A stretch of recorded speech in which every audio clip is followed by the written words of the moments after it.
नमस्कार दोस्तों, मेरे YouTube चैनल शिक्षाप्रद कहानियों में आपका स्वागत है। दोस्तों, आज की कहानी है संदूक का भूत। खचेड़ू के फाके के दिन चल रहे थे। जब तक फसल नहीं कटती तब तक उसके ये दिन भी नहीं कटेंगे। फसल कटेगी, अनाज निकलेगा और उसके दिन फिरेंगे। परंतु तब तक क्या करेगा खचेड़ू? खेतों की रखवाली, और वह खाएगा क्या? हवा जो पेट में जाकर बाहर निकल जाती है, पेट फिर से खाली हो जाता है। खेतों के किनारे उसकी झोंपड़ी थी। अंधेरा होते ही वह झोंपड़ी के अंदर घुस जाता। जब भी किसी पशु की आहट सुनाई देती तो अंदर से आवाज़ देकर भगा देता, परंतु इस बार आहट किसी पशु की नहीं, चोरों की थी। उन्होंने समझा झोंपड़ी में कोई नहीं है। वह उस झोंपड़ी की ओर बढ़ने लगे और गांव में चोरी करने की योजना बनाने लगे। खचेड़ू ने बड़े ध्यान से उनकी बातें सुनी।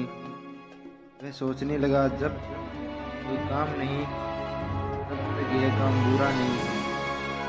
उन चोरों में से वह एक को जानता था। वह निर्भीकता से झोंपड़ी से बाहर आया। उसने उस चोर का नाम लेकर कहा, अच्छा धनिया, यह बात है। चोरों ने चाकू निकाल लिए। खचेड़ू को पता था कि ये चाकू नहीं चलाएंगे। वो अंदर से डर रहा था पर भागा नहीं। सांस बांध कर बोला, रख लो, ये बच्चों के खिलौने हैं मेरे लिए। मैंने सब सुन लिया है। सुबह होने से पहले तुम सब जेल की चक्की पीस रहे होगे। धनिया खचेड़ू की इस बहादुर भरी धमकी को जानता था। उसने अपने साथियों से चाकू जेब में रखने को कहा और बोला, अरे ताऊ खचेड़ू, झगड़ा काहे का है? तू हमारा ताऊ है, इसलिए चोरी में एक हिस्सा तेरा भी सही। बोल मंजूर है? खचेड़ू तू चाहता ही था हिस्सा लेना। देखो क्या चाहिए, दो आंखें। बस वह मुस्कुरा दिया। चोरों की बात मानकर खचेड़ू ने शर्त रखी कि वह भी उनके साथ चलेगा और मेहनत का हिस्सा लेगा। चोरों को उसे ले जाना ही पड़ा। चोर दीवार कूदकर एक घर में घुसे। एक कमरे का ताला तोड़कर वे सामान ढूंढ रहे थे। खचेड़ू भी उनके साथ था। चोरों ने सोचा, चांदी और सुंदर वस्त्रों की अपनी अपनी गठरी बांध ली। खचेड़ू सोचने लगा कि सोना चांदी रखने के लिए संदूक उसके घर में नहीं है। उसने चोरों से कहा, मैं तो अपने हिस्से से यह संदूक लूंगा। इस बड़े संदूक को उठाकर ले चलो।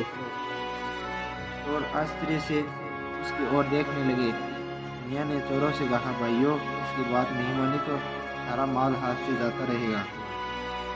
चोरों को अपनी अपनी गठरी के साथ संदूक उठाना पड़ा।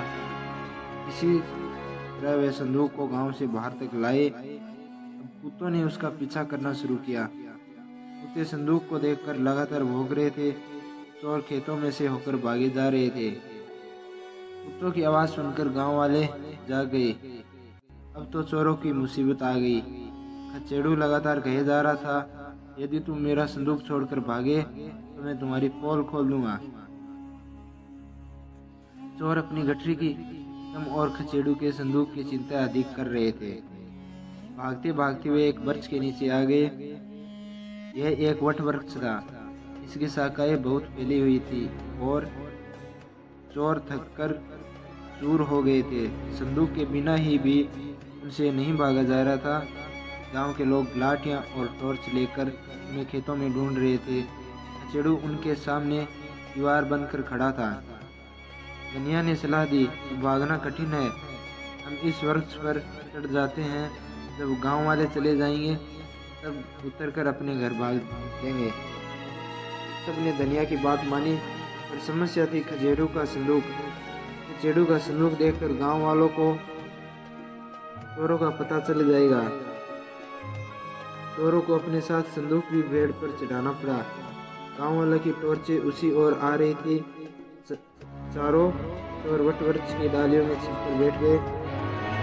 खचेड़ू एक बड़े कुत्ते पर रखे संदूक को पकड़कर बैठा था। टॉर्च अब समीप आ गई। ये क्या? खचेड़ों की खर्राटे शुरू हो गए। कन्या ने खचेड़ों को जगाया। खर्राटे बंद हुए। चोरों को चैन आया। गांव वाले चोरों को ढूंढते ढूंढते थक गए। वे भी उसी वट वृक्ष के नीचे झुककर आराम करने लगे। खचेड़ू फिर खर्राटे लेने लगा। खर्राटों की आवाज़ सुनकर एक ने कहा, चोर यहीं कहीं है। कन्या ने खचेड़ू के बाल खींचकर उसे जगाया। दूसरे गांव वाले ने कहा, खर्राटा भूत का भी हो सकता है। मैंने सुना है कि इस पेड़ पर भूत रहता है। भूत का नाम सुनकर गांव वालों के मन में डर पैदा हो गया। खचेड़ू फिर सो गया। खर्राटों की आवाज़ फिर आई। उसी गांव वालों ने कहा, हो न हो पेड़ पर भूत सो रहा है, मुझे डर लग रहा है। इस बार धनिया को गुस्सा आ गया। उसने एक गुस्सा खचेड़ू पर चलाया। गुस्सा सोते हुए खचेड़ू की नाक पर लगा। वह जाग तो गया, परंतु छींक आ गई। गांव वालों में हलचल मच गई। वे उठ खड़े। उनमें से कुछ समझ रहे थे कि पेड़ भूत पर है। गांव के प्रधान ने आवाज दी, कौन है पेड़ पर? खचेड़ू डर के मारे कांपने लगा। उसे एक और छींक आ गई। उसने छींक रोकने के लिए अपनी नाक को दोनों हाथों से दबाया, पर छींक नहीं रुकी। छींकते हुए उसका सिर संदूक में लगा। संदूक ऊपर से खचेड़ू को लेकर नीचे गिरने लगा। गिरते हुए कई बार पेड़ के गुद्दों, टहनियों और पत्तों से टकराता और एक भयंकर शोर करता हुआ नीचे आ गिरा। गांव वाले अपनी लाठियां, टॉर्च आदि छोड़कर बहुत चिल्लाते हुए गांव की ओर भाग गए। चोरों ने कुछ दूर तक उनकी आवाज़ सुनी। उसके थोड़ी देर बाद सन्नाटा छा गया। चोर अपनी अपनी गठरी के साथ नीचे उतरे। खचेड़ू का संदूक नीचे टूटा पड़ा था और खचेड़ू उस पर पड़ा था। उसकी टांग और सिर में चोट आ गई थी। चोरों ने खचेड़ू के संदूक को धन्यवाद दिया। अब वे संदूक के साथ खचेड़ू को भी उठाकर अपने घर ले गए। धन्यवाद।